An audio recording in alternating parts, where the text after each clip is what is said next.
देश में आतंकवादी अब ओथ लेने लग गए हैं। इस देश में संसद में आतंकवादी बैठेंगे। एक टेररिस्ट को तो 2 घंटे की पैरोल दी गई, रशीद को, जो जेल में बैठा है, जिसने फारूक अब्दुल्ला के लड़के को हराया, और एक आतंकवादी को 5 दिन की पैरोल दे दी। उन्होंने हमें आश्वासन दिया था कि 100% इसकी पैरोल को रद्द करने के लिए मैं केंद्र सरकार से मांग करूंगा, आपका ज्ञापन पहुंचाऊंगा। बनवारी लाल से हमें उम्मीद थी, और बनवारी लाल जी ने हमारी बहुत अच्छी तरीके से बात सुनी, पंजाब के राज्यपाल ने, जो कॉन्स्टिट्यूशन के हेड है स्टेट के। लेकिन आज उस अमृतपाल ने, एक आतंकवादी ने, जिसको 2022 में सबसे पहले मैंने उसको खालिस्तानी बताया था, ये ISI का एजेंट है, आज उसने ओथ ले ली, जो एक काला दिन है देश के लिए। इस देश में आतंकवादी अब ओथ लेने लग गए हैं। इस देश में संसद में आतंकवादी बैठेंगे, ये बड़ा दुख का विषय है। और एक टेररिस्ट को तो 2 घंटे की पैरोल दी गई, रशीद को, जो जेल में बैठा है, जिसने फारूक अब्दुल्ला के लड़के को हराया, और एक आतंकवादी को 5 दिन की पैरोल दे दी। जबकि अब तो एक विधान, एक कानून है। तो वैसे तो इसको जब तक NSA लगा हुआ था, इसके पैरोल इसको मिलनी ही नहीं चाहिए थी, लेकिन इसको पैरोल दी। हम केंद्र सरकार की भी नाकामी मानते कि केंद्र सरकार अमित शाह जैसा देशभक्त, मोदी जैसा देशभक्त कम से कम ऐसी गलती ना करता, जो देश के लिए बना है, जिसने 370 उखाड़ कर फेंक दी उस आतंकवादी को एक सीट के लिए।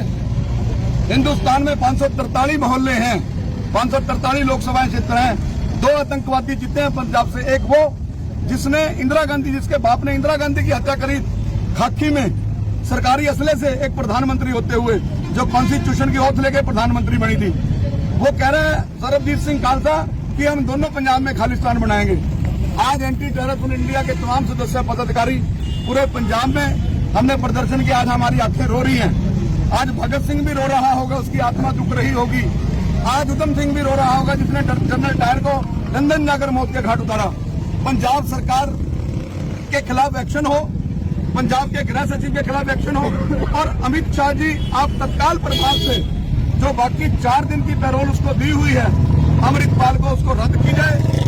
और इसकी जो ये और चुनाव लड़ने की प्लानिंग कर रहा है, चुनाव बरनाला का, जो एक खालिस्तानी आतंकवादी और लाना चाहता है पंजाब में, ये किसी कीमत पर भी हम चलने नहीं देंगे।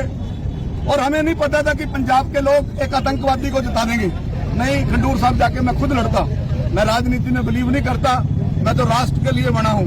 मैं तो दुआ करता हूँ कि जिस दिन मेरी मौत आए, बम और गोली से आए। लेकिन जब ये आतंकवादी लोकसभा में जाएंगे, देश की सबसे बड़ी पंचायत में, तो फिर मेरे जैसे को, मेरे साथियों को आगे आना पड़ेगा इनका मुकाबला करने के लिए। हम आज आपके माध्यम से मांग करते हैं, अमृतपाल की 4 दिन की बची पैरोल को रद्द किया जाए, और उसको लोकसभा में घुसने तब तक ना दिया जाए जब तक वो देश से माफी ना मांग ले, संविधान से माफी ना मांग ले, और पार्लियामेंट के दहलीज पर सर रखकर माफी ना मांग ले। अब मैं पूछना चाहता हूँ, आज उसने संविधान की शपथ ली, अब बताए वो कि वो खालिस्तान चाहता है या वो संविधान चाहता है। अगर वो सच्चा गुरु का सिख होता तो वो कभी संविधान की कसम ना लेता। अगर खालिस्तान की बात करता हो, वो कहता मैं शपथ नहीं लूंगा, मैं खालिस्तान बढ़ा के शपथ लूंगा। आज उसने ये साबित कर दिया वो बड़ी साजिश रचने के लिए आया है।